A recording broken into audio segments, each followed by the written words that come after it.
What's going on? What's going on, everybody? It's your boy Big June back at it, here with another episode of Big June Sports Talk, where sports discussion becomes sports debates and so on and so on, man. If you're new to the channel, hit that like button, hit that subscribe button. Before I get into today's episode, just want to touch on a couple of things that's going on in the sports world, man. Right now, NBA free agency is in full bloom.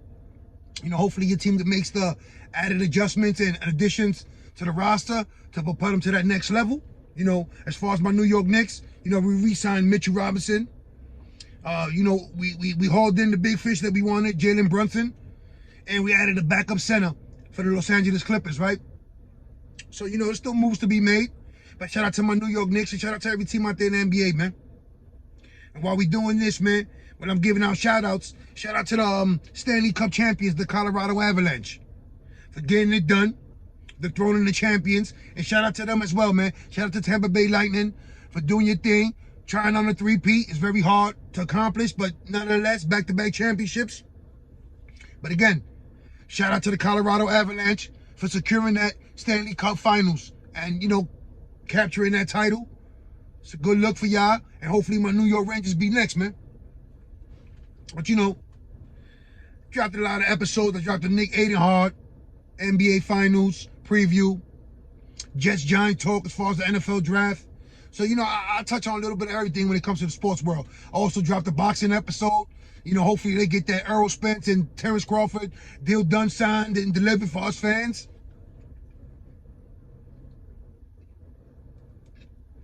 But right now, let me give y'all a quick summary of what this platform is all about.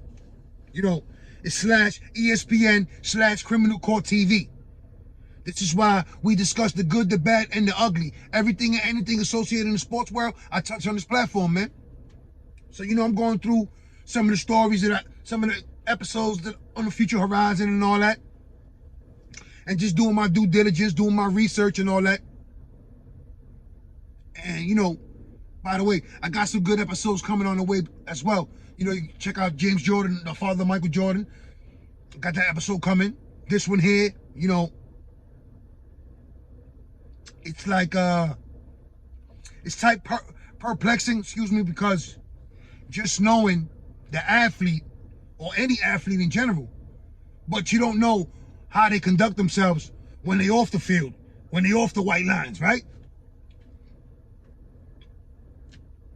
And this story right here,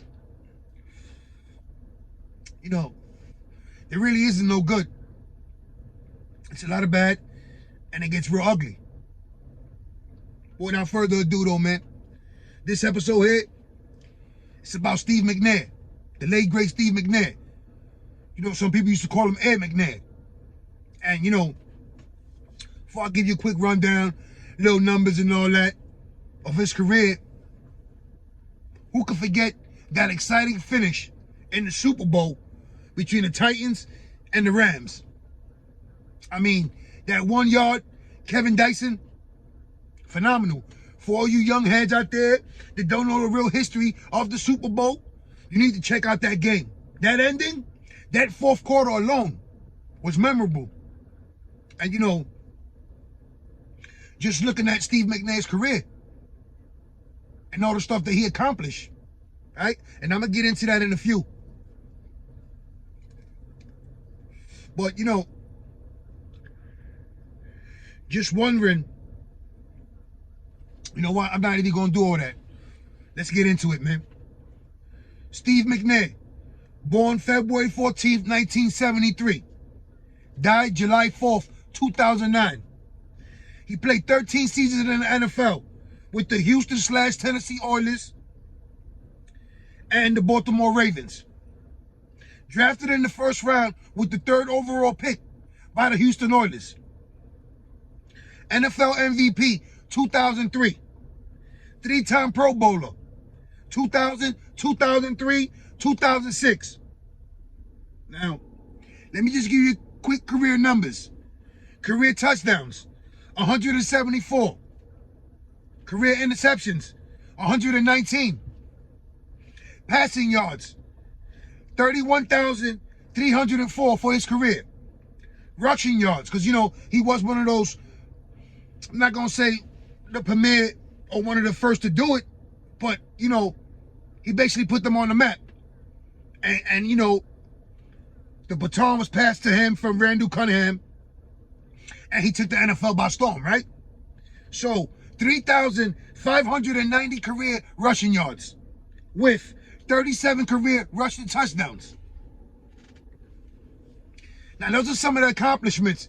I could have dug deeper. I could have, you know, got the college numbers. Him putting Alcorn State on the map.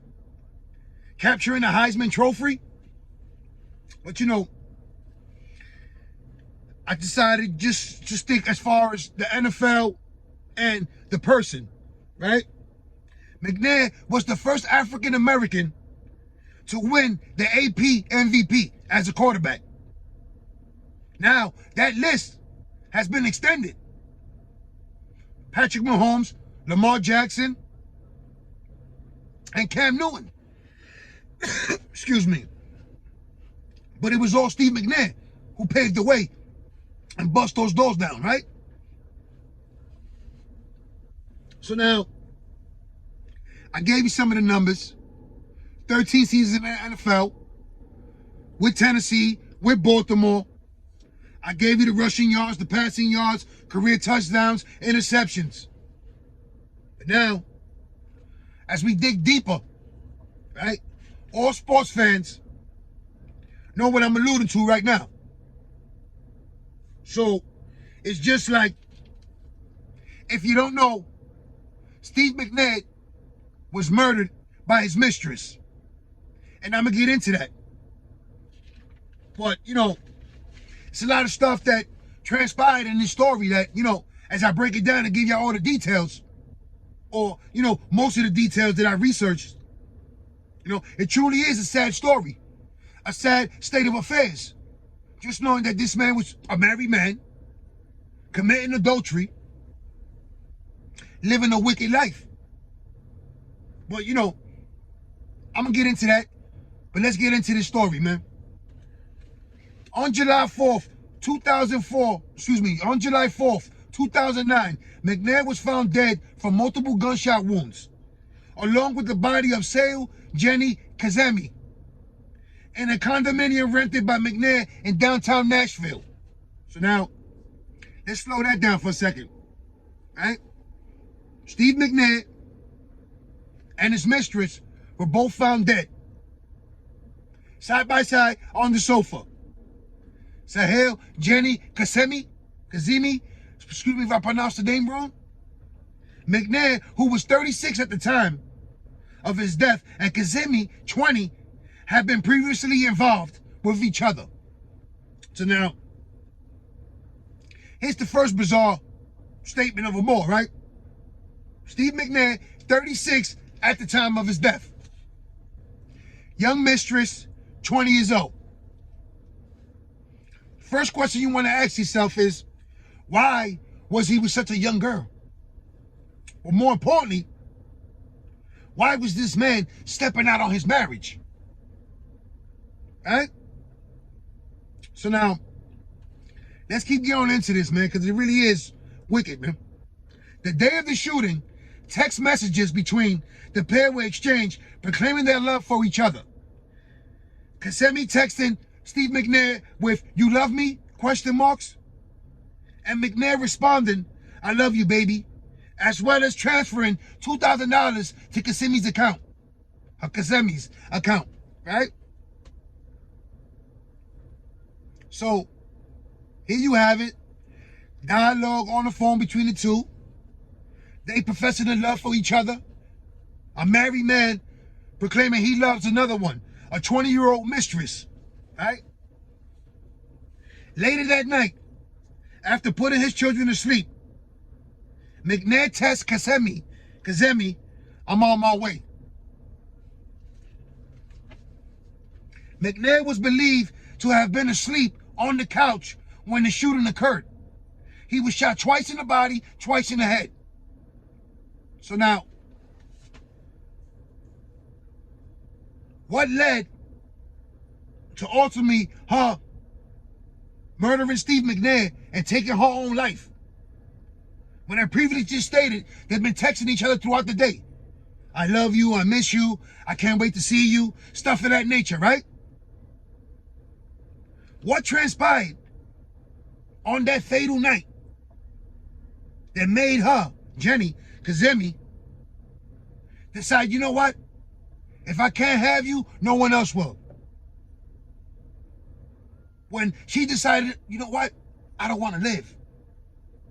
Did she realize the errors in her way? Was it too late to turn back? He was dead on the sofa? Two to the body, two to the head? So, what ultimately possessed her, or what was in her mind, leading up to the events where she took Steve McNair's life and decided to take her own life as well? All right?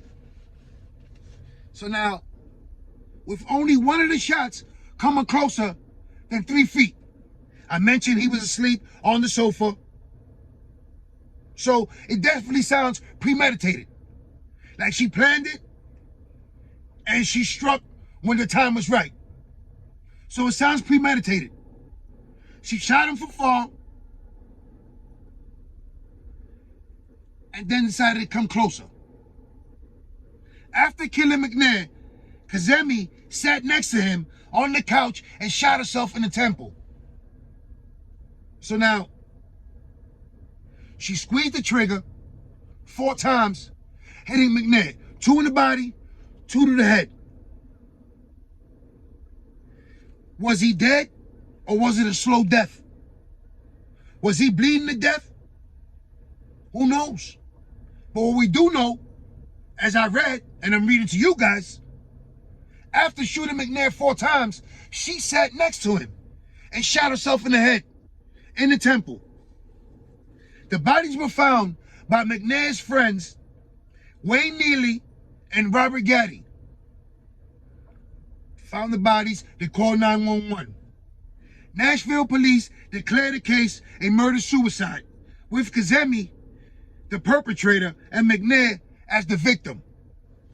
The 9mm used was found in Kazemi's body, under her body, as well as gunpowder residue on her left hand. So, after Nashville doing an investigation, 2 dead bodies, a 911 call. Right? She must have been slumped on the sofa next to McNair with the gun sliding down under her, right? Gunpowder residue on her left hand. So it was a clear cut of murder-suicide, right?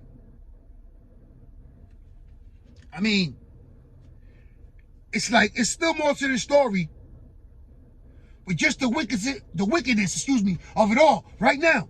2 dead bodies, 2 lovers, a married man stepping out on his marriage, living a double life, right? But let's continue with this, man. 2 days before their deaths, Kazemi was pulled over and arrested for driving under the influence. In the car was Steve McNair and Vent Gordon, a chef who worked in one of McNair's restaurants, right? The car was registered under both their names, under McNair, under Kazemi, so it was a joint ride for the both of them, right? McNair was not arrested and ultimately left in a cab, despite Kazemi repeatedly pleading to the officer to have McNair come to the car before they take her away to the precinct. McNair refused for whatever reason and instead jumped in the cab and went home. Did that upset her to the point where she felt like she needed to do this? Was that hatred, the animosity building up? Knowing that she couldn't have that man, that he was a married man, that she was, her feelings were hurt. She was dealing with a lot of emotions. This man was constantly playing with her heart. I mean, who knows? She's pleading with the officers for McNair to come to the car before she's escorted to the precinct. For whatever reason, McNair decides not to and jumps in the cab. 2 days later, they're both found dead in a downtown condominium in Nashville. Right? McNair bailed her out of jail. The police later stated, after being released from jail, Kazemi purchased the gun from a convicted murderer who was looking to buy her car, a Kia. Right? I mean, let's rewind that for a second. She comes across a convicted murderer, purchases a firearm. The firearm she used to kill Steve McNair and take her own life. So now, driving under the influence, sitting in jail, waiting to get bailed out. And you come across a convicted murderer who's selling a firearm. Well, he came to look at your vehicle, a Kia that you were selling. I mean, it's hard to digest, and just reading all the stuff and looking at what transpired, it truly is wicked. Right? So, the Titans held a 2-day memorial at LP Field on July 8th and 9th, where fans could pay their last respects to Steve McNair. Highlights throughout his career flashed on the jumbo screen through the progressions, right? During the season, the Titans wore a commemorative number 9 sticker in the back of their helmets in honor of Steve McNair. McNair died without a last will and testament. His assets were frozen pending probate of his estate. So now, he's an athlete, no will, no final will, who knew his death was truly on the way. Did he know his days were numbered? Could he feel that? Wow, he romanced Kazemi. Right? So many questions will never be answered. Now, if you were truly unhappy in your marriage, before stepping out, shouldn't you have just separated and filed for divorce if you didn't want to be married to your wife? And if you truly was unhappy and looking for a new companion, the disparity in age from 36 and 20. So those looks like you were manipulating her, playing with her mind, playing with her heart. And evidently, she got tired of that. So was it another case of her being a scorned woman or scorned lover, knowing she couldn't have Steve McNair all to herself, knowing that no matter how much he told her he loved her, he was leaving the condominium, he was sleeping next to his wife? No matter how many times he reassured her through calls, through texts, saying he loved her, showering her with money and gifts, she can never take place or never take the place of his wife. Was that running through that young girl's mind before she killed Steve McNair and ultimately decided to take her own life? Right? So now, no will and testament, got murdered, all the details are merging. They freeze his assets. Wife's going to court, the family trying to sort out all the mess. McNair's widow asked and was granted for some assets to be unfrozen. The judge agreed, and each of the 4 kids, McNair's 4 kids, received $500,000. $500,000 for each kid, right? Which rounds off to $2 million. So now, one dead football player, one young lady dead. Multiple gunshot wounds, Steve McNair. 2 to the body, 2 to the head. Kazemi, 1 shot to the temple. I mean, you could point the fingers at her, you could point the fingers at him. But it really doesn't change the fact that both of them are dead. And the anniversary of their deaths is coming up on July 4th, Independence Day. So, you know, July 4th, 2009, Steve McNair was murdered, and she took her own life. I mean, you know, no one knows what an athlete does when they're not on the field. You know, that's either he or she. How they conduct themselves in their personal space, in their personal time, you know, unless it gets exposed.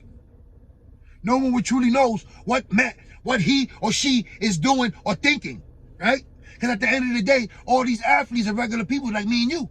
They just so happen to get paid for a sport. So now, you know, you think about this. As far as this incident, how long were they involved? You know, Steve McNair was 36 years old. She was 20. So how long were they romantically involved? You see, like, this story definitely is very ugly. It's ugly. There's no other way for me to paraphrase this. How? You know, love Steve McNair as a football player.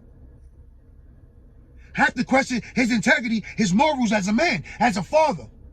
Stepping out on his marriage. Doing all this stuff ultimately cost his life. So if he knew he was playing with fire, or in general, anyone who plays with fire eventually will get burned.